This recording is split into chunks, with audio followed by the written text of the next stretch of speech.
আজকে তোদের ভূগোল নিয়ে আলোচনা করছি। ভূগোলে আমরা প্রথম অধ্যায়, যাদের আপার প্রাইমারি আছো তাদের ক্ষেত্রেও এটা কাজে লাগবে, কারণ সোশ্যাল সায়েন্স এই পাঠগুলো আছে। সেই জন্য যারা কম্পিটিটিভ তাদের তো খুবই গুরুত্বপূর্ণ, এবং যারা আপার প্রাইমারি দিচ্ছ তাদের ক্ষেত্রেও এটা এই পাঠটা খুব গুরুত্বপূর্ণ। সেই জন্য আমি দুটোকে একসাথেই পড়াচ্ছি আজকে। দেখো, একটা ম্যাপ দিয়েছি। আজকে আমার আলোচনার বিষয়টা ছিল এইটা, অর্থাৎ ভারতের ভূ প্রাকৃতিক অঞ্চল, এইটা নিয়ে আজকে আমার আলোচনার বিষয়। এইটা ম্যাপে দেখিয়ে দিচ্ছি, দেখো এই দিকটা পাকিস্তান, এই দিকটা আরব সাগর, দেখেছো? এই দিকটা হচ্ছে পাকিস্তান, একটু দেখে নাও। এই দিকটা চীন, হিমালয় কোন জায়গাটা দেখে নাও, এটাই আজকে আলোচনার বিষয়। হিমালয়, এই ট্রান্স, এই জায়গাটা, এটাই হচ্ছে আমার আজকে আলোচনার বিষয়। এই যে পূর্ব হিমালয় কোন দিকটা দেখে নিচ্ছ, এই দেখো এই দিকটা হচ্ছে পূর্ব হিমালয়, দেখেছো? আজকে আমার হিমালয় নিয়ে আলোচনা। সেই জন্য হিমালয় পার্টটাকে আমি বললাম, তাকে হিমালয় এই জায়গাটা ম্যাপে, এখানে ট্রান্স, এখানে হচ্ছে পূর্ব হিমালয়, দেখতে পেয়েছো? এবার হচ্ছে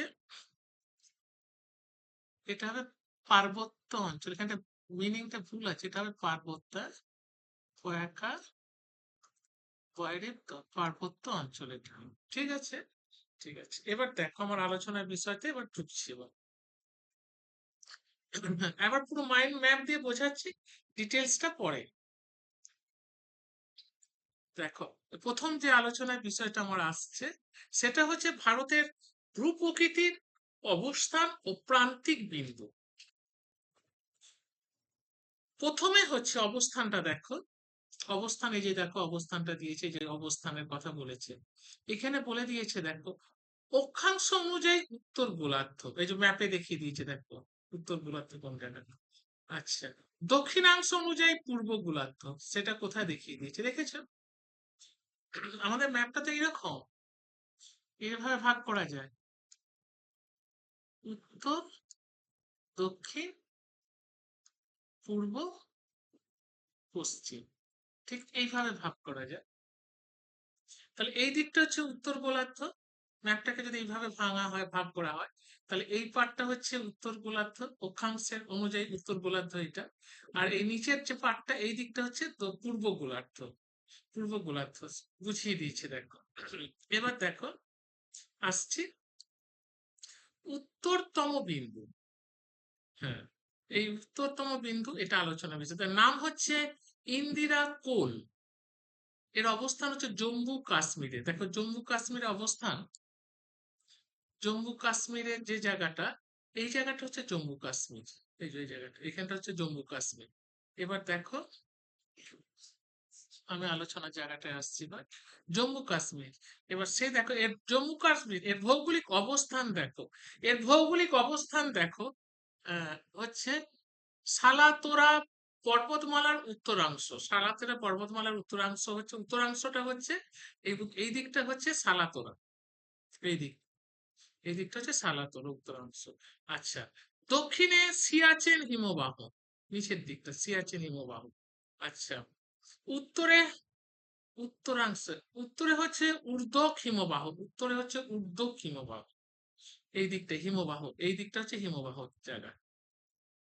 ঠিক আছে, তারপরে দেখো, কোল একটি অর্ধবৃত্তাকার পর্বত গিরিপথ, কোল একটা অর্ধবৃত্তাকার, ঠিক এইরকম টাইপের, অর্ধবৃত্তাকার এইরকম টাইপের একটা পর্বত।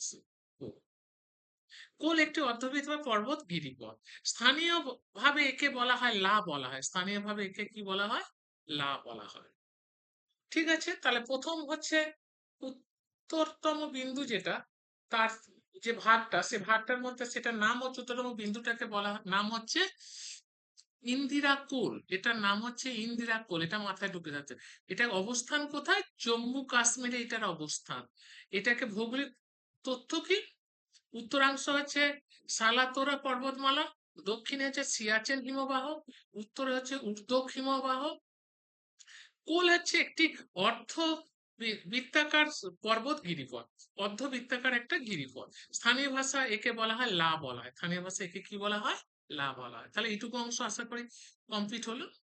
এবারে আসছি দক্ষিণের, দক্ষিণতম বিন্দু, দক্ষিণতম বিন্দুটা দেখো, এখানে ম্যাপটা তো কিছু নয়, যে আমি যেটা ভাঙলাম ওইটা এখানে করেছে। এটা হচ্ছে ইন্দিরা পয়েন্ট, অর্থাৎ এই দিকটা দক্ষিণের বিন্দুতম হচ্ছে ইন্দিরা পয়েন্ট। অবস্থান হচ্ছে গ্রেট নিকোবর দ্বীপ। পূর্ব নাম ছিল পিপ ম্যালিয়ন পয়েন্ট বা পার্সন পয়েন্ট বলা হয়। বিশ্ব বিষুবরেখা থেকে দূরত্ব হচ্ছে 876 কিমি, এটা মনে রাখতে হবে। এটা হচ্ছে এই দক্ষিণতম, এই জায়গাটাকে দক্ষিণতম হচ্ছে এই জায়গাটা, এইটা হচ্ছে দক্ষিণতম এই জায়গাটা। তাহলে এই জায়গাটা অর্থাৎ এই জায়গাটা গোটাটা এইটা, এই জায়গাটা দক্ষিণতম, সেটাকে বলছে ইন্দিরা পয়েন্ট, গেট নিকোবর দ্বীপ। হ্যাঁ, আর বিষুবরেখা থেকে দূরত্ব হচ্ছে 876 কিমি। আর মূল ভূখণ্ড হচ্ছে কি নাম কন্যাকুমারিকা। অবস্থান তামিলনাড়ুতে অবস্থান, এটা কোথায় অবস্থান? তামিলনাড়ুতে। মূল ভূখণ্ডটা হচ্ছে কোথায়? কন্যাকুমারী। কন্যাকুমারী কোথায়? তামিলনাড়ুতে। তাহলে বোঝা গেল এর ভূপ্রকৃতির অবস্থান বা প্রান্তিক বিন্দু, যেটা প্রান্তিক বিন্দু, একটা হচ্ছে উত্তরতম বিন্দু যেটা হচ্ছে ইন্দিরা কোল, আর একটা হচ্ছে দক্ষিণতম বিন্দু যেটা ইন্দিরা পয়েন্ট, একটা হচ্ছে ইন্দিরা কোল, তার অর্থ বা স্থানীয়ভাবে বলা হয় লা বলা হয়, আর একটা হচ্ছে ইন্দিরা পয়েন্ট যেটা হচ্ছে দক্ষিণতম বিন্দু। এটুকু অংশ বোঝা গেল। এবার আসছি আলোচনাতে। ভারতের ভূপ্রাকৃতিক ভূগোল যেটা দেখো, আয়তন, আগে আয়তনটা দেখো। আয়তন, ভূপ্রাকৃতিক আয়তনটার আগে দেখে নাও মোট রাজ্য কটা। আমাদের মোট রাজ্য হচ্ছে 28টা, তাই তো? 28টা রাজ্য। কেন্দ্রশাসিত অঞ্চল কটা? 8টা। দমন ও দিউ এবং দাদরা ও নগর হ্যাভেলি সংযুক্তি 2020 জানুয়ারি 2020 নতুন অঞ্চল হলো দাদরা এবং নগর হ্যাভেলি এবং দমন ও দিউ। এটা নতুন হলো, এটা নতুন সংযোজন হলো। কবে যেমন এই দমন দিউ এই অংশটা কবে যুক্ত হলো? 20 জানুয়ারি 2020 সাল। এই অংশটা এটা যোগ হলো কত? 2020 সালে। কবে? 2020 সালে এটা যুক্ত হলো ভারতের ম্যাপে। এদের রাজধানী কি? এই এই অঞ্চলটার রাজধানী হচ্ছে কি? দেখো, এই অঞ্চল আছে দমন, এই রাজধানী হচ্ছে দমন। ঠিক আছে? তাহলে 2024 সালের তথ্য অনুযায়ী ভারতে 28টি রাজ্য, 8টি কেন্দ্রশাসিত অঞ্চল। এটা একটা নোট করে রাখতো 2024 সালে। এবার হচ্ছে 2024 সালের তথ্য অনুযায়ী অনুযায়ী তথ্য অনুযায়ী এখানটা কেটে দাও, এটা ফুল একটা জায়গায় তথ্য এসেছে, এই জায়গাটা কেটে দিয়ে লিখো। 8টি কেন্দ্রশাসিত অঞ্চল রয়েছে, এটা আগেই তো বলা হয়ে গেছে। ঠিক আছে, এবার দেখো, এবার হচ্ছে আয়তন। আয়তন বা অবস্থান, পৃথিবীর মোট স্থলভাগের আয়তনের 2.42%। পৃথিবীর স্থলভাগের যে আয়তন, এই যে পৃথিবীর ম্যাপ দিয়ে দেখা যাচ্ছে স্থলভাগের যে আয়তন, তার তার আয়তনের কত অংশ? 2.42। কত? 2.42, এত শতাংশ, এত পার্সেন্ট। আয়তন অনুযায়ী ভারতের স্থান সপ্তম। আয়তন অনুযায়ী ভারতের স্থান পৃথিবীতে, আয়তন অনুযায়ী ভারতের স্থান কত? সপ্তম। এটা মাথায় ঢুকিয়ে নিতে হবে। এর মোট আয়তন কত? 32,87,263 বর্গ। এটা মনে রাখতে হবে। গোলার্ধ, উত্তর এবং পূর্ব গোলার্ধে ভারতের অবস্থান কোথায়? উত্তর এবং পূর্ব গোলার্ধে। উত্তর এবং পূর্ব গোলার্ধে, উত্তর পূর্ব মানে হচ্ছে এই ভাগ করো, এই ভাগ করো, তার মানে উত্তর পূর্ব মানে এই জায়গাটা, এই উত্তর পূর্ব হচ্ছে এই জায়গাটা, তাহলে এই জায়গাটা এই ভারতের অবস্থা। এবার অক্ষাংশগত বিস্তার, হ্যাঁ, 6 ডিগ্রি 45 মিনিট উত্তর থেকে 47 ডিগ্রি 6 মিনিট উত্তর, এটার অক্ষাংশের বিস্তার একটু দেখতে হবে। এবং দ্রাঘিমাগত বিস্তার 68.7, আর পূর্ব থেকে 79 ডিগ্রি 25 মিনিট, এটা পূর্ব। তাহলে এত থেকে এত পূর্ব, উত্তর থেকে এত উত্তর। এটা হচ্ছে অক্ষাংশগত, হচ্ছে এটা এটা অক্ষাংশগত উত্তর থেকে উত্তরে এত, আর দ্রাঘিমাগত বিস্তার হচ্ছে পূর্ব থেকে পূর্ব এত। এটা মনে রাখতে হবে। ইন্দিরা পয়েন্ট ভারতের দক্ষিণতম বিন্দু, যা আন্দামান ও নিকোবর দ্বীপপুঞ্জে অবস্থিত। দক্ষিণতম বিন্দু ইন্দিরা পয়েন্ট, এর আগে পড়লাম। 6 ডিগ্রি 45 উত্তর অক্ষাংশ অবস্থিত এটা। এই দুটো দেখতে হবে। এবার দেখো, কন্যাকুমারিকা ভারতের মূল ভূখণ্ডের দক্ষিণতম বিন্দু, তামিলনাড়ুতে অবস্থিত, 8 ডিগ্রি 4 মিনিট উত্তর অক্ষাংশে অবস্থিত। এইটুকু অংশ বোঝা গেল। তাহলে ভারত 8টি রাজ্যের মধ্য দিয়ে অতিক্রম করেছে। ভারত কটকটক্রান্তি রেখাটা কটা রাজ্য, এবারে হচ্ছে কটকটক্রান্তি রেখা কোন কোন 8টি রাজ্যের মধ্য দিয়ে কটকটক্রান্তি রেখা গেছে, এটা খুব ভালো করে মনে রাখ।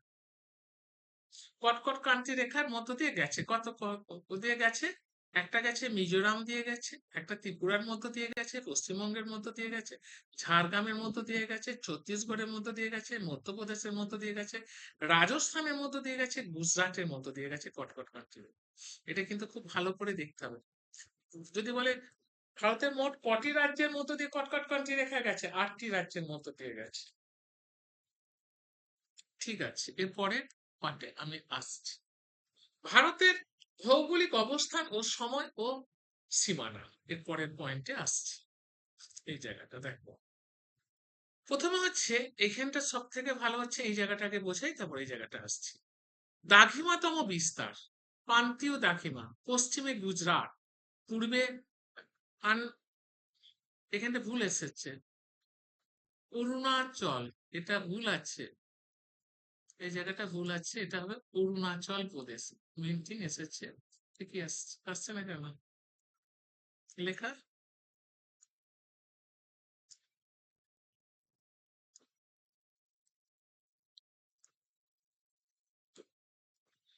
অরুণাচল প্রদেশ এটা হবে, ভুল এসেছে অরুণাচল, অরুণাচল প্রদেশ।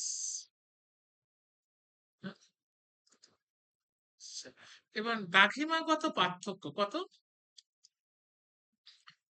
কি হলো 29 ডিগ্রি থেকে 30 ডিগ্রি দ্রাঘিমাগত পার্থক্য। স্থানীয় সময়ের পার্থক্য পূর্ব থেকে পশ্চিমে হচ্ছে কত, 1 ঘন্টা 56 মিনিট, এটা পরে পূর্ব থেকে পশ্চিমের স্থানীয় সময়ের পার্থক্য কত, প্রায় গড়ে 2 ঘন্টা ধরে নিতে হবে। যদি কোনো অপশন থাকে 2 ঘন্টা 2 ঘন্টা লিখবে, কোনো অপশনে যদি 1 ঘন্টা 56 মিনিট থাকে সেখানে 1 ঘন্টা 56, যেমন অপশন থাকবে সেই অনুযায়ী কাজ করবে। ঠিক আছে, অনুযায়ী কাজ করবে। এবার আসছি দেখো, কলকাতার স্থানীয় সময় হচ্ছে কত, 44 ডিগ্রি 30 মিনিট পূর্ব, এটা মনে রাখতে হবে, দ্রাঘিমা। এবার হচ্ছে দেখো দ্রাঘিমা, এই দেখো এখানটা ভুল করেছে, এখানটা হবে দ্রাঘিমাগত, হ্যাঁ এটা হবে দ্রাঘিমাগত বিস্তার। এবার দেখো, এবার অক্ষাংশগত, হ্যাঁ দ্রাঘিমাগত বিস্তার, এবার দেখো অক্ষাংশগত বিস্তার, এটা কি, দেখো দক্ষিণে,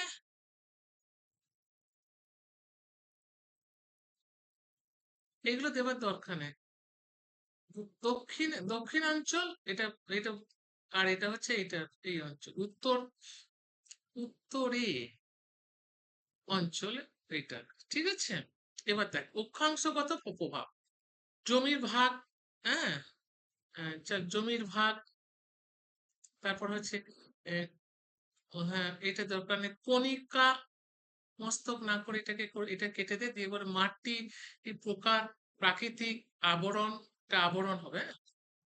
আবরণ, অবরণার এবং প্রাকৃতিক ভঙ্গুর, প্রাকৃতিক ভঙ্গুর, এই জায়গাটা ভুল এসেছে, এটা প্রাকৃতিক ভঙ্গুর হবে।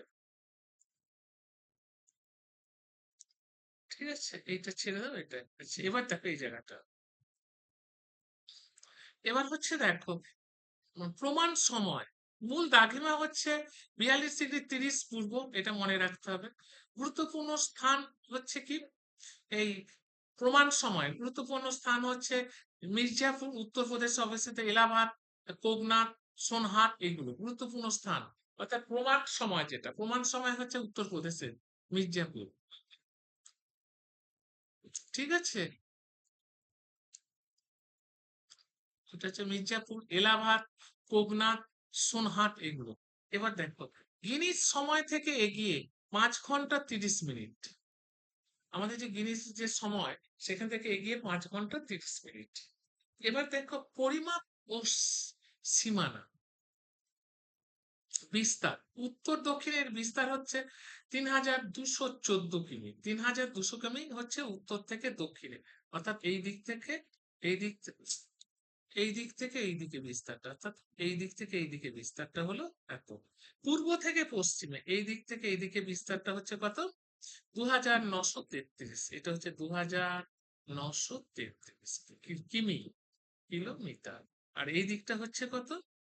৩,২১৪ কিলোমিটার। এটা মাথায় ঢুকিয়ে নিতে হবে। এবং সীমান্তের দৈর্ঘ্য স্থলপথের মোট হচ্ছে ১৫,২০০ কিমি। উপকূলবর্তী মোট দৈর্ঘ্য হচ্ছে ৭৫,০০০ না ৭,৫১৬.৬ কিমি। এবার সীমান্তে ভাগ করে নেওয়া রাজ্য হলো ১৭টি। সীমান্তে ভাগ করা নেওয়া রাজ্য কটা আছে? ১৭টা রাজ্য আছে। ভাগ করা রাজ্য আছে কটা? ১৭টা। তাহলে এইটুকু অংশ হয়ে গেল আমাদের ভারতের ভৌগোলিক অবস্থান ও সময় সীমা, টোটালটা ভাগ করে নেয়। ঠিক আছে।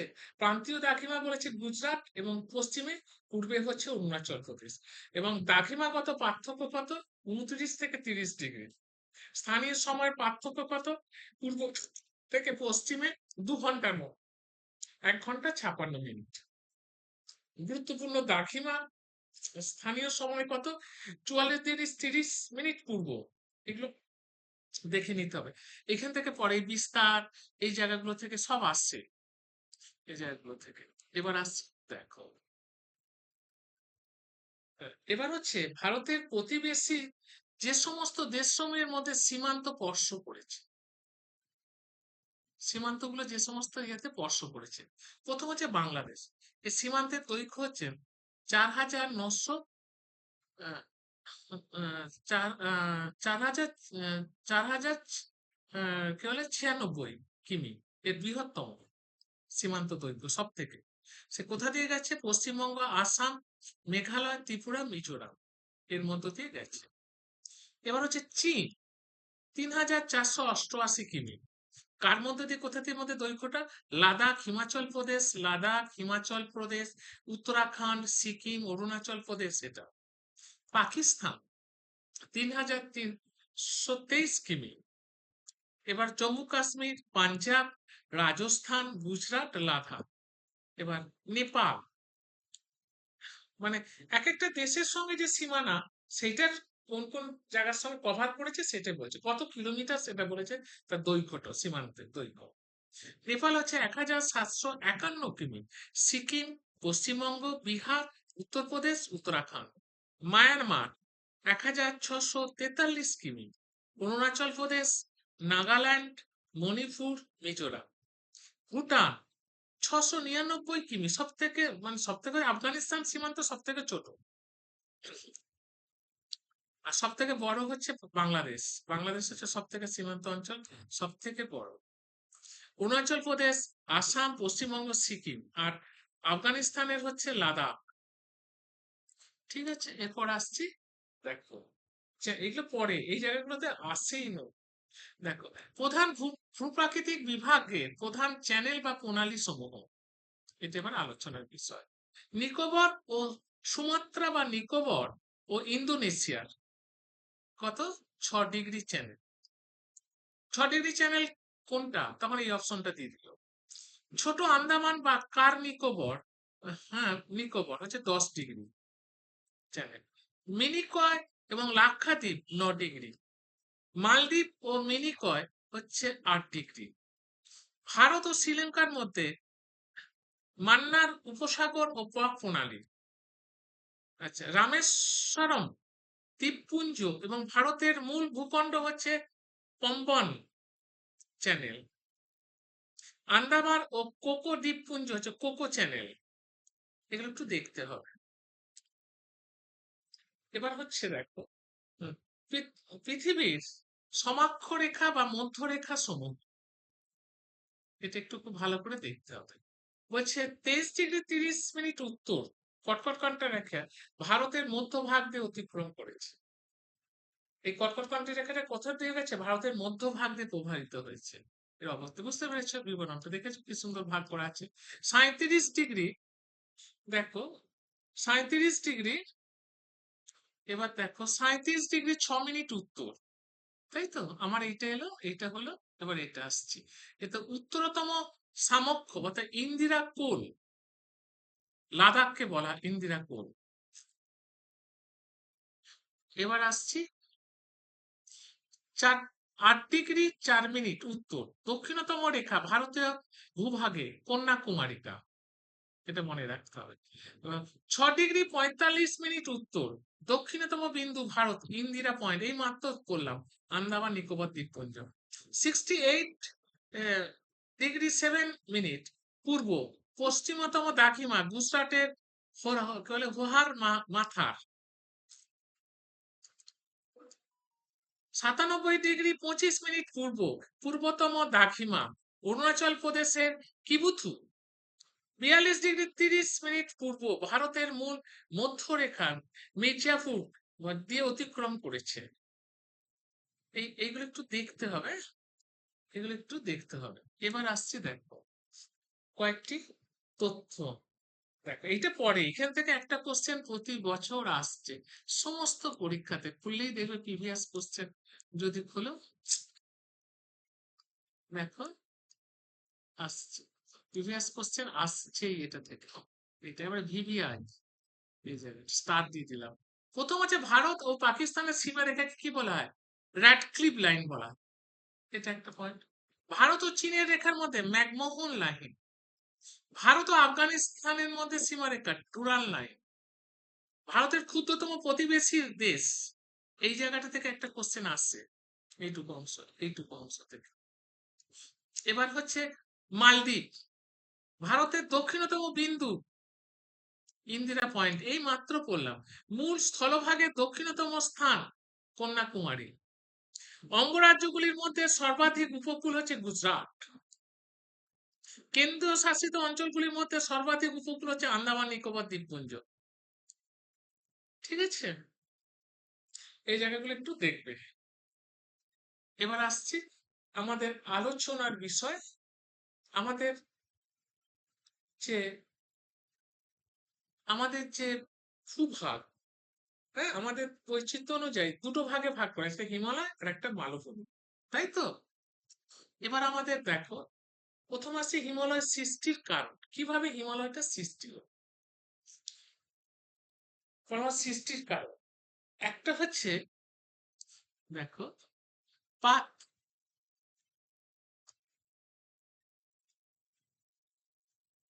একটা হচ্ছে পাত আহ, গাঠনিক, গঠনিক বা গাঠনিক, আর করতে পারো গঠনিক প্লেট টেকটনিক তত্ত্ব, এটা একদম।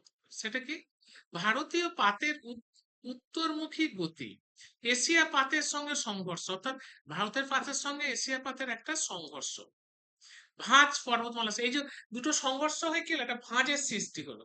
বর্তমানে গঠন প্রক্রিয়া সক্রিয়, এর গতি হচ্ছে 5.4 সেন্টিমিটার বছরে, এর গতি। তাহলে এই যে ভাঁজ সৃষ্টি, তাহলে কি বলো, ভারতের পাতের সাথে ভারত, হ্যাঁ, ভারতের পাত, পাত, তাহলে এর সাথে সংঘর্ষ হচ্ছে কার? এশিয়া। এই দুটো সংঘর্ষ হচ্ছে, সংঘর্ষ হয়ে কি তৈরি হচ্ছে? একটা ভাঁজের সৃষ্টি হচ্ছে, সেখান থেকে এই পর্বতের সৃষ্টি।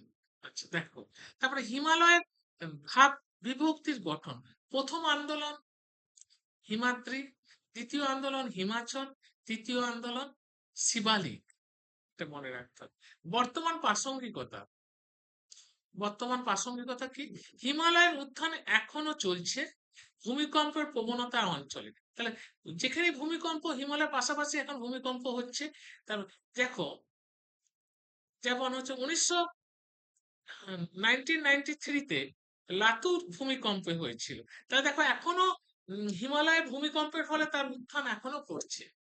এবার আসছি দেখ, এই জায়গাটা, এই জায়গাটা হচ্ছে মহিখাত বা জিওসিন ক্লাইন তত্ত্ব। সেটা কি?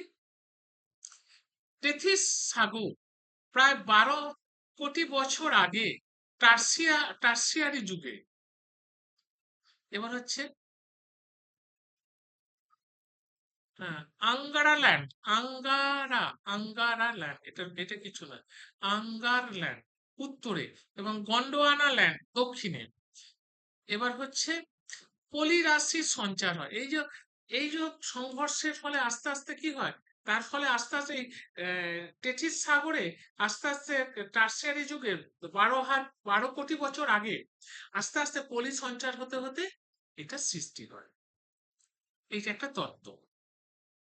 একটা তত্ত্ব বলেছে প্লেট টেকটনিক তত্ত্বটা হচ্ছে ভারতের পর্বতের পাতের সাথে এশিয়া পাতের দুটো পাতের সংঘর্ষের ফলে একটা ভাঁজের পর্বতের সৃষ্টি হয়েছিল। আর এইটার তত্ত্বটা হচ্ছে জিওসিনক্লাইন তত্ত্ব, হচ্ছে কি সেখানে বলছে যে কি বলে টেথিস সাগরের দীর্ঘদিন ধরে পলি জমা হতে হতে সঞ্চার হয়ে এটা সৃষ্টি হয়েছে। ভূতত্ত্বের দুর্বল স্থান হলো নিম্নমুখী চাপ। ভারতীয় পাত বনাম এশিয়া পাতের সংঘর্ষ, এটা তো আগেই পড়েছি আমরা। ভাঁজ সৃষ্টিতেই হিমালয় সৃষ্টি, এই যে ভাঁজ সৃষ্টির ফলে এর চাপের ফলে কি একটা ভাঁজ সৃষ্টি হলে ফলে এরকম হিমালয় পর্বত তাহলে পর্বত কাকে বলে? যেটা 1000-এর 1000-এর উপরে উচ্চতা, যার উচ্চতা 1000-এর উপরে, তাকে আমরা পর্বত বলবো। এটা পড়েছিল আপার প্রাইমারিতে, প্রিভিয়াস কোশ্চেন দেখবে সেখানে দেওয়া আছে। জলজ জীবাশ্ম প্রমাণ তার, জলজ জীবাশ্ম হচ্ছে তার প্রমাণ। এবার হচ্ছে বর্তমান প্রাসঙ্গিক, কি বলছে, হিমালয় উত্থান এখনো চলছে, ভূমিকম্পের প্রবণতা হচ্ছে, এটা এখানে দু জায়গাতে একই জিনিস। এটাকে জাস্ট ডেকোরেটিং এর জন্য দুটোকে একই জায়গাতে ঢুকিয়ে দিয়েছে, একটা দুটোকে, ঠিক আছে, এই দুটো সেম, একই পয়েন্ট। তাহলে বোঝা গেল একটা পয়েন্ট হচ্ছে প্লেট টেকটনিক তত্ত্ব, সেখানে ভারতীয় পাতের সাথে এশিয়া পাতের সংঘর্ষের ফলে ভাঁজে পর্বত সৃষ্টি হয়েছে। আর একটা তত্ত্ব হচ্ছে জিওসিন ক্লাইন তত্ত্ব, অর্থাৎ টেথিস সাগরে দীর্ঘদিন ধরে পলি সঞ্চারের ফলে আস্তে আস্তে পর্বতের সৃষ্টি হয়েছে। দুটো তত্ত্ব বোঝা গেল, আশা করি ক্লিয়ার। এখনো ভূমিকম্পের ফলে হিমালয়ের কি বলে উত্থান চলছে, এখনো চলছে, আস্তে আস্তে ক্লিয়ার, কারণটা হয়ে গেল। এবার আসছি দেখো, ভারত একটি বৈচিত্র্যময় দেশ। এর ভূপ্রকৃতি সর্বত্র সমান নয়। ভূপ্রকৃতি অনুযায়ী ভারতকে 8টি ভাগে ভাগ করা যায়। ভূপ্রকৃতি অনুযায়ী ভারতকে কটা ভাগে ভাগ করা যায়? 8টি ভাগে ভাগ করা যায়। প্রথম হলো হিমালয়। আসছে হিমালয়ের আলোচনা। তাহলে প্রথম আজকে আমাদের আলোচনা হচ্ছে হিমালয়। দেখ, হিমালয়, হিমালয় দেখো, 1 নম্বর পয়েন্ট হচ্ছে হিমালয়। হিমালয় নামের অর্থ হিমের আলয় বা আলয়, এটা বা, এটা হবে বা, আলয় বা তুষার বাস। হিমালয় কথার অর্থ হলো তুষার বাস, হিমের আলো অর্থাৎ তুষার বাস, এটা মাথায় ঢুকিয়ে নিতে হবে। হিমালয় কথার অর্থ, ঠিক আছে, কি সুন্দর ভেঙেছি দেখ। বৈশিষ্ট্য, তুষারে ঢাকা, অত্যাধিক উচ্চতার জন্য অধিকাংশ স্থানে তুষারে ঢাকা। আমরা হিমালয় তাই তো দেখি, মাচাটা মাথাগুলো সব তুষারে ঢাকা থাকে, এবং রোদ পড়লে যেন মনে হয় একটা গোল্ডেন, একটা সুন্দর অসাধারণ রূপ তৈরি হয়। এবং যখন সূর্য পড়ছে, পড়ার আগের মুহূর্ত, এবং সূর্য যখন ক্রমশ আস্তে আস্তে হিমালয়ের চূড়ায় পড়ছে, তখন আর একটা দৃশ্য, মানে অসাধারণ দৃশ্য, মানে একটা অস কি বলে স্বর্গীয় একটা আলাদা অনুভূতি সেখানে সৃষ্টি হয় সেই রূপে। অবস্থান ও মর্যাদা, পৃথিবীর উচ্চতম পর্বতশ্রেণী এবং ভারতের উত্তরের প্রাচীন। আমার টাইম্যাক্সে এইসব কিছু জিনিস, আমরা যখন গেছিলাম টাইম্যাক্সে, অনেক ভোর থেকে উঠে টাইম্যাক্স এরকম সেট করে আমরা অনেক কিছু এইভাবে তুলেছিলাম। যদি কেউ দেখতে চাস আমি পাঠিয়ে দিতে পারবো। পৃথিবীর উচ্চতম পর্বতশ্রেণী এবং ভারতের উত্তরের প্রাচীর, এটা ভারতের উত্তরের উচ্চতম পর্বতশ্রেণী, পৃথিবীর সব থেকে উচ্চতম পর্বতশ্রেণী হিমালয়। এবার হচ্ছে উৎস, পামির পর্বতগ্রন্থি থেকে উৎপন্ন অন্যতম পর্বতশ্রেণী, পামির পর্বতগ্রন্থি থেকে।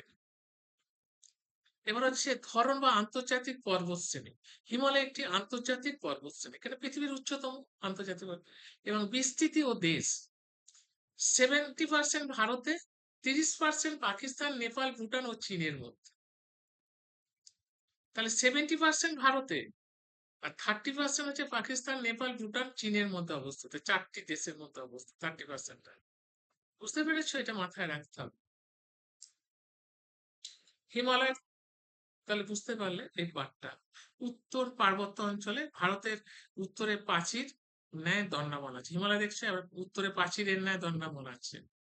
এবারে আসছে দেখো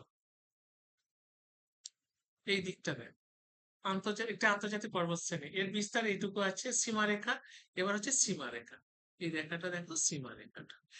উত্তর পূর্বে চীনের নামচা বারোয়া থেকে উত্তর পূর্বে উত্তর পশ্চিমে ভারতের নাঙ্গা পর্যন্ত এটা বিস্তার। তাহলে উত্তর পূর্ব দিকে চীনের নামচা বারোয়া থেকে, আর উত্তর পশ্চিমে ভারতের এইটা পর্যন্ত বিস্তৃত। কতটা পর্বত শ্রেণীর মধ্যে বিস্তৃত বলে দিচ্ছি, দেখ বিস্তারটা বলে দিচ্ছি। এবার দেখ সৃষ্টির ইতিহাস। প্রায় 7 কোটি বছর পূর্বে টারশিয়ারি যুগে টেথিস নামক মহীখাতের পাললিক শিলাস্তরের গন্ডোয়াল্যান্ড বা আঙ্গারা ল্যান্ডের চাপে অঙ্গিল পর্বত সৃষ্টি। তাহলে কোন দুটো চাপের সৃষ্টি হয়েছিল? এই টেথিস কি বলে সাগরের কি বলে পাললিক শিলাস্তরে গন্ডোয়াল্যান্ড এবং আঙ্গারাল্যান্ড এবং গন্ডোয়াল্যান্ডের চাপে ভঙ্গিল পর্বতের সৃষ্টি। এটা যে ভঙ্গিল পর্বত, এটা কি পর্বত? হিমালয় হচ্ছে একটা ভঙ্গিল পর্বত। ঠিক আছে। এবার গঠন, বিভিন্ন উচ্চতা বিশিষ্ট কতগুলি সমান্তরাল পর্বত শ্রেণীর সমষ্টি। এই দেখছো বিভিন্ন বিভিন্ন উচ্চতা, এইটা এটা এটা কত রকমের উচ্চতা দেখছো। এবার হচ্ছে দৈর্ঘ্য, 2500 কিমি এবং প্রস্থ হচ্ছে 150 থেকে 400 কিমি। এটা মাথায় ঢুকিয়ে নিতে হবে। তাহলে এইটুকু অংশ। এর পরে আছে উত্তর পূর্ব মালভূমি। আজকে আমার আলোচনার বিষয় হিমালয় নিয়ে, টোটাল হিমালয় নিয়ে আজকে টোটাল তোমাদের আলোচনা। তাহলে হিমালয় কথার অর্থ হচ্ছে তুষার, তুষারাবাস। এটা হচ্ছে পৃথিবীর সর্বোচ্চতম শৃঙ্গ। আচ্ছা, এটা অধিকাংশ সময় তুষারে ঢাকা থাকে কেন? উচ্চতম স্থানের জন্য। এবং আর কি 70% ভারতে, 30% পাকিস্তান, নেপাল ও ভুটান ও চীনের মধ্যে। আর কি এর সৃষ্টি হয়েছিল কি 7 কোটি বছর পূর্বে টারশিয়ারি যুগে টেথিস টেথিস তাই তো, দেখো টেথিস, এটা ধ, এটা ধ, টেথিস সাগর। এই টেথিস সাগরের কি বলে টেথিস সাগরের সাগরে কি হচ্ছে পাললিক শিলাখণ্ডের গন্ডোয়াল্যান্ড এবং আঙ্গারাল্যান্ডের চাপে ভঙ্গিল পর্বতের সৃষ্টি হয়েছে। এর গঠন বোঝা গেল। দৈর্ঘ্য কত? 2500 কিমি, প্রস্থ 150 থেকে 400 কিমি। তাহলে টোটাল হিমালয়ের একটা চালচিত্র তোমাদের কাছে তুলে ধরলাম। এবার আসছি প্রস্থ বরাবর ভারতের ভূখণ্ডটাকে ভাগ। দেখো উচ্চ হিমালয় বা হিমাদ্রি হিমালয় বলা হয়, মধ্য হিমালয় বা হিমাচল বলা হয়, আর একটা বহি হিমালয় যেটাকে শিবালিক বলা হয়। তিনটে ভাগে ভাগ করা। প্রস্থ বরাবর ভারতের ভূপ্রকৃতি অনুযায়ী হিমালয়কে প্রস্থ বরাবর তিনটে ভাগে ভাগ করা হয়েছে। তিনটে ভাগ কি সুন্দর ভাবে দেখিয়ে দিয়েছে দেখো। প্রথমে আসছি আগে উচ্চ হিমালয় বা হিমাদ্রি বলা হয়। সেটা কি গঠন? মহাদেশীয় পাত সঞ্চালনের ফলে ভারত ও এশিয়ার মধ্যে এটা, তাহলে গঠনটা হচ্ছে মহাদেশীয় পাত সঞ্চালনের ফলে এটা গঠন হয়েছে ভারত এবং এশিয়ার। সংঘর্ষের ফলে চূর্ণ উত্তীর্ণ, যেটা আগে পড়েছি। উপাদান গ্রানাইট মিক্সড সিস্ট জাতীয় উপাদান দিয়ে তৈরি, গ্রানাইটটা মেইন। নামকরণ, সারা বছর বরফে ঢাকা থাকে বলে কি হিমাদ্রি বা হিমগিরি বলা। তাহলে উচ্চ হিমালয় সম্পর্কে একটা গঠন, উপাদান, নামকরণ সম্পর্কে আমরা একটু জানতে পারলাম। এবার এর বৈশিষ্ট্য সম্পর্কে আমরা একটু আলোচনায় আসছি। হ্যাঁ, দেখো এর গড় উচ্চতা কত? 6000 মিটার। সর্বোচ্চ শৃঙ্গ কি মাউন্ট এভারেস্ট, 8854 মিটার, নেপালে অবস্থিত।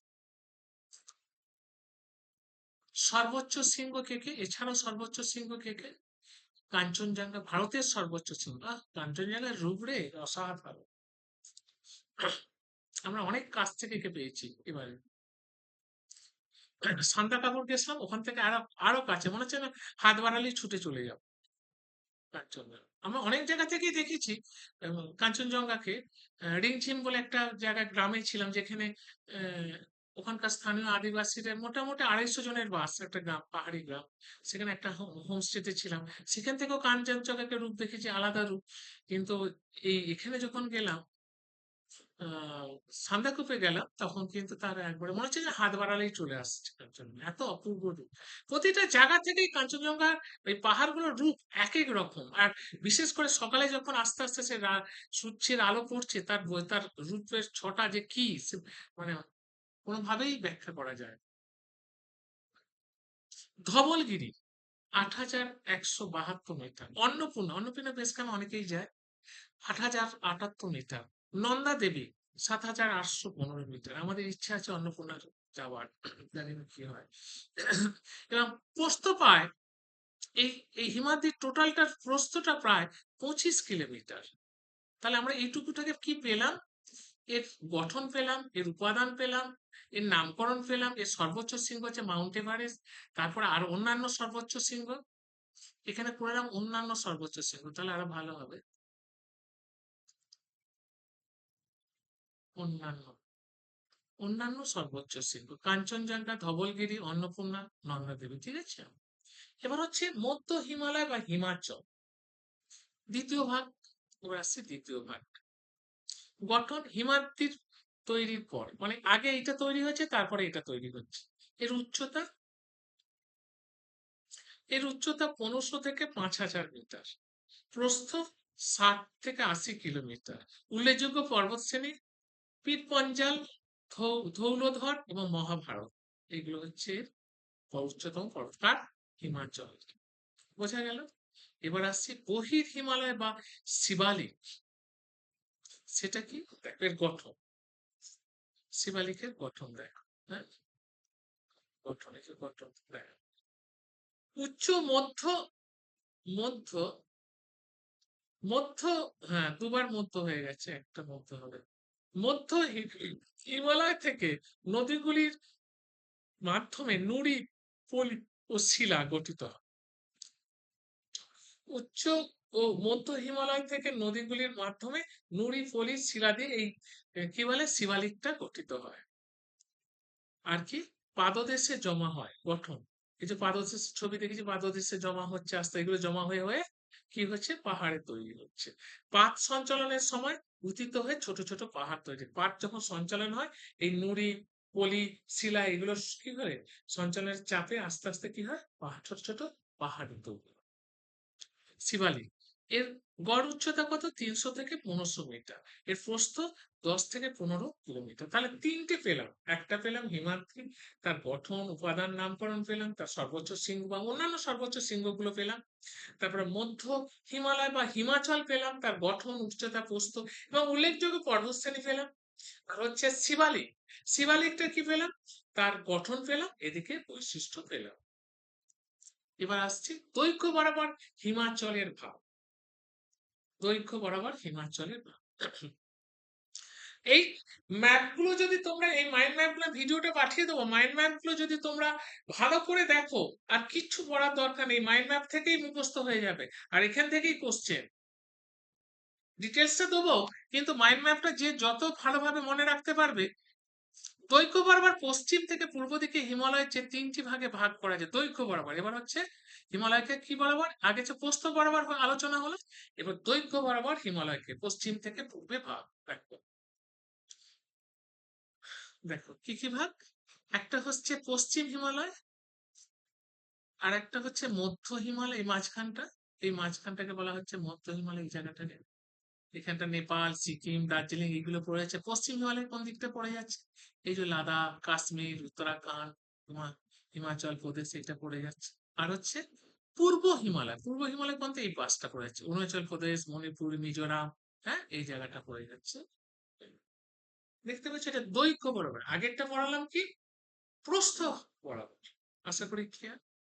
এবার আসছি দেখ, এক, পশ্চিম হিমালয় সিন্ধু নদ থেকে নেপালের কালী নদী পর্যন্ত প্রায় 880 কিমি বিস্তার। এই দেখো, 880 কিমি পশ্চিমটা, এই এই যে জায়গাটা, এটার দূরত্বটা হচ্ছে কত? 880। কিমি। এটা মনে রাখতে হবে। এবার হচ্ছে কিমি বিস্তার।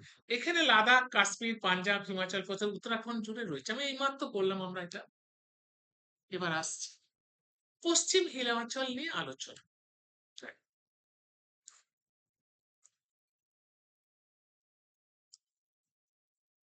পশ্চিম হিমাচল তিনটি ভাগে ভাগ করা যায়। পশ্চিম হিমালয়কে তিনটি ভাগে ভাগ করা যায়। তুষার শুভ্র পর্বতশ্রেণী, উপত্যকা, হ্রদের দেশ। কাশ্মীর হিমালয়, একটা হলো কাশ্মীর হিমালয়। এর বিস্তার কাশ্মীর থেকে লাদাখ পর্যন্ত। এর বিস্তার উচ্চতা 3000 মিটার। আর প্রধান পর্বতশ্রেণী কি কি? পীর পঞ্জাল, হিমাদ্রি, হ্যাঁ, জাঙ্কাপ জাঙ্কাপ এবং কারাকোরাম এই পর্বতশ্রেণী। এবং কাশ্মীর উপত্যকা পীর পাঞ্জাল এবং জাঙ্কারের মাঝখানে অবস্থিত। কাশ্মীর উপত্যকা এই দুটোর মাঝখানে। তাহলে এটাকে বলা হয় পৃথিবীর স্বর্গ, প্রাচ্যের নন্দন বলা হয় কাশ্মীর উপত্যকা। কোন দুটোর মাঝখানে? পীর পাঞ্জাল এবং জাঙ্কারের মাঝখানে কাশ্মীর উপত্যকা অবস্থিত, এই দুটোর মাঝে। নদী বিতস্তা এবং ঝিলাম। এটা ঝিলাম নদী, ঝিলাম এখানে লিখে দিচ্ছে। ঝিলাম নদী প্রবাহিত হয়েছে। করোয়া ধাপ আকারে ক্ষেত, হ্যাঁ, ফসল, জাফরান, বাদাম, আখরোট, হ্যাঁ, জাফরান এই যে অ্যাডমন্ডস, আখরোট যেটা বলা হয়, বাদাম, অ্যাডমন্ডস, আখরোট এগুলো পাওয়া যায়। উল্লেখযোগ্য গিরিপথ, হ্যাঁ, পীর পাঞ্জাল এবং কি বলে বানিয়াল, বানিয়াল অন্তস্থ একা হবে, বানিয়াল এবং জঙ্গিলা। আচ্ছা, এবার উল্লেখযোগ্য হ্রদ, ডাল হ্রদ, উড়াল হ্রদ এবং পাস উড়াল হ্রদ। আর একটা হচ্ছে আহ, হ্যাঁ, প্রাসং হ্রদ। এবার দেখো লবণাক্ত হ্রদ এটা, হ্যাঁ, আর এটা হচ্ছে উড়াল হ্রদ হচ্ছে মিষ্টি, আর ডাল হ্রদ তো কাশ্মীর বেড়াতে গেলে সবাই যায়, এটা উল্লেখযোগ্য হ্রদ। এবার আসছি দেখো উত্তরপ্রদেশ বা হিমালয়, হুমায়ুন হিমালয় যেটা, তাহলে এর আগেরটা বললাম কাশ্মীর হিমালয়, এটা সম্পর্কে বললাম। এখন আমরা পড়বো এইটা সম্পর্কে, উত্তরপ্রদেশে বা হুমায়ুন হিমালয় সম্পর্কে পড়ব। সেখানে নদী হচ্ছে দেখো গঙ্গা, যমুনা নদী, এটা গঙ্গা হবে, গঙ্গা গ গয় গয় আর গঙ্গা বা যমুনা নদী। হ্রদ হচ্ছে কি? তাল হ্রদ, বহু তাল নামে পরিচিত হ্রদ। তো তাল হ্রদ হচ্ছে, হ্রদ হচ্ছে তাল হ্রদ, তাল নামে পরিচিত। ঠিক আছে, এবার দেখো, এবার হচ্ছে হিমা হিমাচল হিমালয়, এটা দেখো ভাব। এর বিস্তার মূলত হিমাচল প্রদেশে বিস্তৃত, হিমাচল প্রদেশে এটা বিস্তৃত। প্রধান পর্বতশ্রেণী হচ্ছে যে ধলাধর, হিমাদ্রি এবং শিবালিক, এই তিনটে পর্বতশ্রেণী মনে রাখতে হবে। উল্লেখযোগ্য গিরিপথ রোটাং পাস এবং গেলে শিবকিলা পথ। রোটাং পাস সবাই জানো, এটা বলার কিছু নেই। এবার হচ্ছে দেখো, হ্যাঁ, এইখানটা একটু দেখো, আমি এইটুকু অংশ আছে উত্তর হিমালয়ে, উত্তর কুমায়ুন হিমালয়ের বিস্তার হচ্ছে উত্তরাখণ্ডের গাড়োয়াল অঞ্চল থেকে বিস্তার। এর নাম করে বিষ্ণুর পূর্ব অবতার নামে পরিচিত। এবার হচ্ছে নদী উৎপত্তি গঙ্গা এবং যমুনা থেকে উৎপত্তি, গঙ্গা এবং যমুনা থেকে নদীর উৎপত্তি, এটা আগেও পড়েছি আমরা। এবার দেখো এটা হয়ে গেল, তাহলে বুঝতে পেরেছো? তাহলে একটা হচ্ছে কাশ্মীর হিমালয়, আর একটা হচ্ছে হুমায়ুন হিমালয়, আর একটা পেলাম হিমাচল হিমালয়। এই তিনটি হিমালয়, পশ্চিম হিমালয়কে ভাগ করা হয়। পশ্চিম হিমালয়কে ভাগ করা হয় তিনটি শ্রেণীতে, এটা মাথায় রেখে নিতে হবে। আমি প্রথম যে তিনটে ভাগ আছে হিমালয় দৈর্ঘ্য বরাবর, তার প্রথমটা আলোচনা করলাম পশ্চিম হিমালয়। তার তিনটে ভাগ, একটা হচ্ছে কাশ্মীর হিমালয়, একটা কুমায়ুন হিমালয়, একটা হচ্ছে হিমাচল হিমালয়। এবং তার বিস্তার, তার গঠন, কি কি পর্বতশ্রেণী বা কি কি হ্রদ আছে এগুলো সম্পর্কে আলোচনা করলাম। এবার আসছি মধ্য হিমালয় সম্পর্কে। পর্বতমালা, মহাভারতের লেখা পর্বতমালার মধ্যে হিমালয়ের বিস্তৃতি। তাহলে মহাভারতের থেকে হিমালয়ের বিস্তৃতি আমরা চাই। পৃথিবীর উচ্চতম পর্বত শৃঙ্গ মাউন্ট এভারেস্ট 8848 নেপালে অবস্থিত, যেটা আগে আমি বারবার বলে গেলাম। এবার হচ্ছে দেখো অবস্থান, প্রায় সব অংশেই নেপালে অবস্থিত। এই মধ্য হিমালয় পুরোটা বেশিরভাগটাই নেপাল। কোথায় থাকে? নেপালে অবস্থিত, নেপালে। এবার শিবালিক শ্রেণী তেমন নেই বললেই চলে। পর্বতমালা মহাভারতের লেখা মধ্য হিমালয়ে বিস্তৃত। এবার কি কি কোন পর্বত শ্রেণী কি কি আছে? মাকালু আছে, আমরা মাকালু দেখেছি, এই ইয়ে থেকে দেখতে পেয়েছি। এবার কি বলে, হ্যাঁ এবার হচ্ছে ধবলগিরি পেয়েছি, সান্দাকাপুর থেকে পেয়েছি মাকালুকে। ধবলগিরি পেয়েছি, আর হচ্ছে অন্নপূর্ণা। এর উচ্চতা গুলো দেখে নেব। তাহলে হয়ে গেল। তাহলে পশ্চিম হিমালয় আলোচনা হয়ে গেল, তার তিনটে ভাগ আলোচনা হয়ে গেল। এবার মধ্য হিমালয় সম্পর্কে আলোচনা কমপ্লিট হয়ে গেল। এবার আসছি পূর্ব হিমালয়। তাহলে এটা কি দৈর্ঘ্য বরাবর হিমালয়ের যে তিনটে ভাগ, শেষ ভাগটা পূর্ব হিমালয়। পূর্ব হিমালয়টা দেখো, এক নম্বর হচ্ছে দার্জিলিং ও সিকিম হিমালয়। দার্জিলিং ও সিকিম হিমালয়, ঠিক আছে, এক নম্বর ভাগ। এর এক নম্বর হচ্ছে এর অবস্থান কোথায়? অবস্থান নেপাল ও সিকিমের সীমান্তে অবস্থিত, নেপাল এবং সিকিম সীমান্তে অবস্থিত। এর কাঞ্চনজঙ্ঘা, এর উল্লেখযোগ্য পর্বতশ্রেণী হচ্ছে কি কাঞ্চনজঙ্ঘা। উচ্চতা হচ্ছে 8598 মিটার, ভারতের দ্বিতীয় উচ্চতম, পৃথিবীর তৃতীয় উচ্চতম। এটা মাথায় ঢুকিয়ে নিতে হবে। উল্লেখযোগ্য গিরিপথ দিহং দিবং, অরুণাচল প্রদেশ এবং মায়ানমারের সাথে সংযুক্ত। এবার দেখো 3 নম্বর হচ্ছে অরুণাচল প্রদেশ। এটা হচ্ছে অরুণাচল প্রদেশটা দেখো, অরুণাচল প্রদেশ হিমালয়, হিমালয়। এটা দেখো সান্দাকাফু, যেটা গেছিলাম এবারে, 3630, খুব দুর্গম রাস্তা, 6 কিলোমিটার। পশ্চিমবঙ্গের সর্বোচ্চ শৃঙ্গ, পশ্চিমবঙ্গের সর্বোচ্চ শৃঙ্গ ফালুট, ফালুট, দারুণ। এবার হচ্ছে এখানকার দেখো অরুণাচল প্রদেশ এবং মিজোরাম মণিপুরের সর্বোচ্চ শৃঙ্গ। এবার আসছি দেখো সবর গ্রাম, 3543 মিটার। এবার দেখো নামচা, নামচা বারোয়া, 7756 মিটার। নামচা তাহলে পূর্ব হিমালয়ের সর্বোচ্চ শৃঙ্গ হচ্ছে কে? সর্বোচ্চ শৃঙ্গ দেখো অরুণাচল প্রদেশ, সেটা অবস্থিত, দেখেছো? দেখেছো। এরপর দেখো পর্বত শ্রেণীর তিস্তা নদী থেকে ব্রহ্মপুত্র নদী, এটা বিস্তার। এই পূর্ব হিমালয়টা কোথা থেকে বিস্তার? তিস্তা থেকে ব্রহ্মপুত্র, তিস্তা থেকে ব্রহ্মপুত্র পর্যন্ত এই পূর্ব হিমালয়টা বিস্তার। সিঙ্গালীলা, ডাউ, কি বলে দেখো, আরেকটা দেখো এই পূর্ব হিমালয়ের আরেকটা হচ্ছে ডাউহিল আর ধুম, তিনটে। আর এখানে দেখো বাক্স জয়ন্তী পাহাড়, যে শিবালিকের অংশ বিচ্ছিন্ন ভাবে অবস্থিত। এটা শিবালিক, এই পাহাড়টা, এই জয়ন্তী পাহাড়টা অনেকেই যায় বেড়াতে, যায়। এটা এবার এই পূর্ব হিমালয়তে এটা অবস্থিত যেহেতু। তাহলে এখানে কটা ভাগ পেলাম? একটা হচ্ছে দার্জিলিং সিকিম হিমালয় একটা, আর একটা পেলাম অরুণাচল হিমালয়। দুটো ভাগে ভাগ, পূর্ব হিমালয়কে দুটো ভাগে ভাগ করছে। একটা হচ্ছে দার্জিলিং সিকিম হিমালয়, আর একটা হচ্ছে অরুণাচল প্রদেশ হিমালয়, এবং সেই অনুযায়ী এটা ভাগ, ঠিক আছে। এবার তোমরা এটা দেখে নেবে। তারপর তাহলে আমার দৈর্ঘ্য বরাবর ভাগটাও আলোচনা হয়ে গেল। এবার আসছি দেখো হিমালয় বিভাগ সমূহ, হিমালয় পর্বতমালার দুটি বিষয়ের উপর ভিত্তি করে শ্রেণী বিভাগ করা যায়। তাহলে হিমালয় এবার বিভাগ দুটো বিষয়ের উপর তাকে শ্রেণী বিভাগ করা যায়। এটা কি করে? দৈর্ঘ্য অনুযায়ী হিমালয়, হিমালয়, হিমালয়ের সমান্তরাল পর্বত শ্রেণী, একটা হচ্ছে সমান্তরাল পর্বত শ্রেণী ভাবে ভাগ করা যায়, মানে হিমালয় আঞ্চলিক বৈশিষ্ট্য অনুযায়ী ভাগ করা যায়। তাহলে এখানে দেখো দুবার রিপিট হয়ে গেছে এই জায়গাটা, এই জায়গাটা কাটা। দৈর্ঘ্য অনুযায়ী হিমালয়ের সমান্তরাল পর্বতশ্রেণী একটা ভাগ, এটা আমি আলোচনা করবো এবার। আর হিমালয়ের আঞ্চলিক বৈশিষ্ট্য অনুযায়ী একটা ভাগ, ঠিক আছে। এবার দেখো হিমালয়ের সমান্তরাল পর্বতশ্রেণী, এটাকে 5টা ভাগে ভাগ করা যায়। কি কি দেখ, এগুলো আমি বিশেষ করে টেবিলের সাহায্যে বুঝিয়েছি। তারপর হ্রদ, এক নম্বর হচ্ছে ট্রান্স হিমালয়ের প্রধান হ্রদসমূহ। এক নম্বর হচ্ছে ট্রান্স হিমালয় প্রথম ভাগ, পাঙ্গান সো কারাকোরামে অবস্থিত। এটি 135 কিলোমিটার বিস্তৃত। এটি লবণাক্ত হ্রদ, লবণাক্ত প্রায় 45 কিমি ভারতে, বাকি 45 কিমি ভারতে, বাকি অংশটা চীনে অবস্থিত। এটা এই হ্রদটা সো মেরি লাদাখে অবস্থিত। এটি ভারতের অধিকতম উচ্চতম অবস্থিত একটি মিঠা জলের কি বলে অ্যালিগোট্রাফিক প্রকৃতির হ্রদ। এটা অটোমেটিক্যালি প্রকৃতির তৈরি একটা হ্রদ, এই হ্রদটা।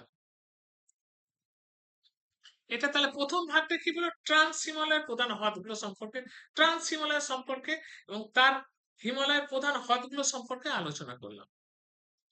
তারপর হচ্ছে ট্রান্স হিমালয়ের প্রধান পর্বত শ্রেণী, প্রথম আলোচনা করলাম হ্রদ, এবার হচ্ছে পর্বত শ্রেণী। পর্বত শ্রেণীগুলো দেখো, মাউন্ট গডউইন অস্টিন কেটু কারাক্রমে ৮৬১১ মিটার, এটি পৃথিবীর দ্বিতীয় ভারতের সর্বোচ্চ পর্বত শ্রেণী। এবার হচ্ছে কামেট পর্বত শৃঙ্গ, ঝাসকার ৭৭৫৬ মিটার। ঝাসকার পর্বতশ্রেণী একটি অন্যতম প্রধান ও উচ্চতম পর্বতশৃঙ্গ। স্টোক কাঙ্গোরি লাদাখে ৬১৫৪ মিটার, লাদাখ অঞ্চলে একটি জনপ্রিয় এবং উচ্চ পর্বতশৃঙ্গ। এবার আসছি, তাহলে প্রথম হয়ে গেল, প্রথমে দুটো পার্ট পেয়ে গেলাম। এবার হচ্ছে গ্রেটার হিমালয় বা হিমাদ্রি এর পর্বতশ্রেণী দেখ, এভারেস্ট নেপালে অবস্থিত, কাঞ্চনজঙ্ঘা ভারতে অবস্থিত, উচ্চতাগুলো আগে বলেছি, মাকালু নেপালে অবস্থিত, ধবলগিরি নেপালে অবস্থিত, লাঙ্গা পর্বত ভারতে অবস্থিত, অন্নপূর্ণা নেপালে অবস্থিত। এবারে আসছি লেসার হিমালয় বা হিমাচল হিমালয়। আমি বলেছিলাম ৫টা ভাগ, দুটো আলোচনা হয়ে গেলে এবার ৩টে। অবস্থান দেখো, দক্ষিণে শিবালিক এবং উত্তরে গ্রেট হিমালয়ের মধ্যবর্তী অংশে অবস্থিত। গড় উচ্চতা ৩৩০০ মিটার থেকে ৪৫০০ মিটার।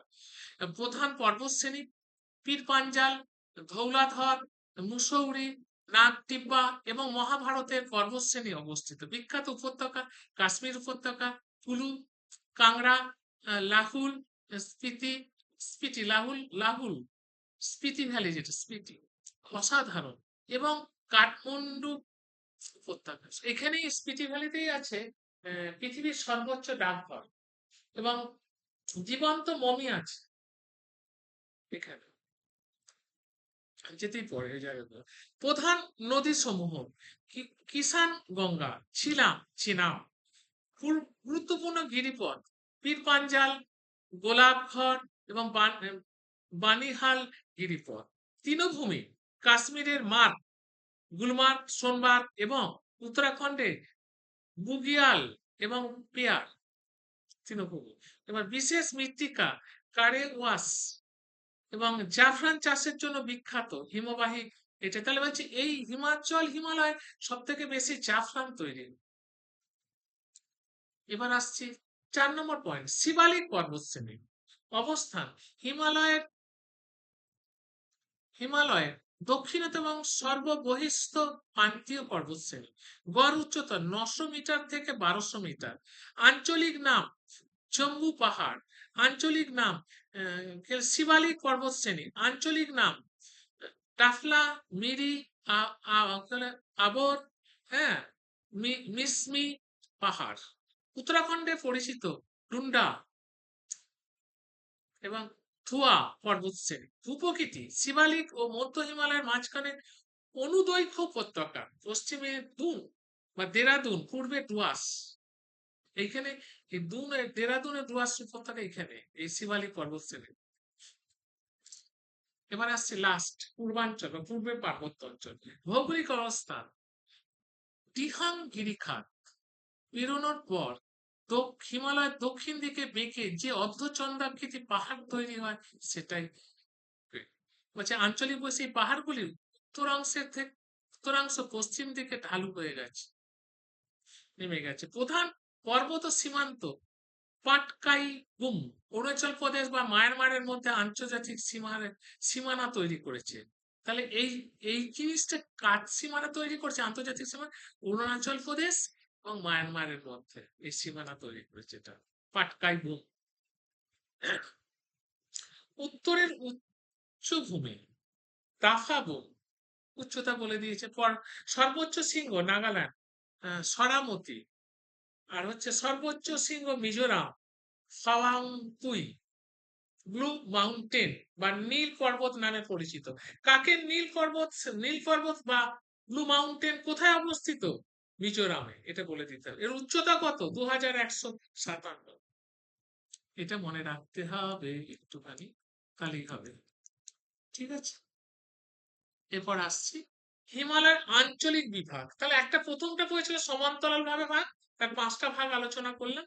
এবার আসছে আঞ্চলিক বিভাগ। দেখ, স্যার সিডনি পুরাট নদী উপত্যকার ভিত্তিতে হিমাচলের সমগ্র দৈর্ঘ্যকে 4টি ভাগে ভাগ করেছে। কি কি? পাঞ্জাব হিমালয়, সিন্ধু ও শতদ্রু নদীর মধ্যবর্তী অঞ্চল 560 কিলোমিটার দীর্ঘ, কাশ্মীর, হিমাচল হিমালয় নামে পরিচিত। কুমায়ুন হিমালয়, শতদ্রু এবং কালী নদীর মধ্যবর্তী অঞ্চল 320 কিলোমিটার। এখানে নন্দা দেবী, বদ্রীনাথের মতো প্রধান শৃঙ্গ রয়েছে। হুমায়ুন হিমালয় আমরা ইয়ে গেছিলাম, বদ্রীনাথ গেছিলাম, তারপর ওখান থেকে মানা গ্রাম হয়ে বসুধারা ফলস গেছে। খুব দুর্গম রাস্তা, প্রচন্ড দুর্গম রাস্তা। 8 কিলোমিটার কোনো পাহাড়ের উপর দিয়ে হাঁটা, কোনো রাস্তা নেই, কিছু নেই, মানে কোনো কারণে যদি একটুখানি ইয়ে হয়ে যায়, পা স্লিপ খেয়ে যায়, একবারে তলায় খাদে। আর আবার কিছু জায়গা নেমে গিয়ে পুরো ঝর্ণার জল বইছে, মানে খুব, মানে দুর্গম রাস্তা। আমরা ওইখান থেকে গেছিলাম বসুধারা। আর ওই বদ্রীনাথটা একটা খুব সুন্দর, মানে অসাধারণ, 4-5টা পাহাড় দিয়ে ঘেরা এবং অসাধারণ তার রূপ, মানে ব্যাখ্যা করা যাবে না। আর যখন আমরা বসুধারা ফলস বা ওই জায়গাটা গোটাটাই যেন একটা স্বয়ং নারায়ণ বিরাজ করছে, মানে আমরা অত হেঁটেছি, অত কিছু করেছি, আমরা তারপর সেদিনই ব্যাক করেছি, নিচেতে চলে এসেছি, কিন্তু কোনো কষ্ট হয় না, মানে কোনো আমাদের শারীরিক কষ্ট বা কোনো কিছু হয় না। যেন ভগবান যেন আমাদের, মানে নারায়ণ যেন সঙ্গে চারদিকে ঘুরছে। মানে আমরা রাস্তা পথে এরকম দেখেছি, যারা বসুধারা ফলস গেছে, মানে আমরা ধর 4 হাত 5 হাত হাঁটছি, এক একটা পাহাড় কেটে টপকে টপকে যেতে হচ্ছে।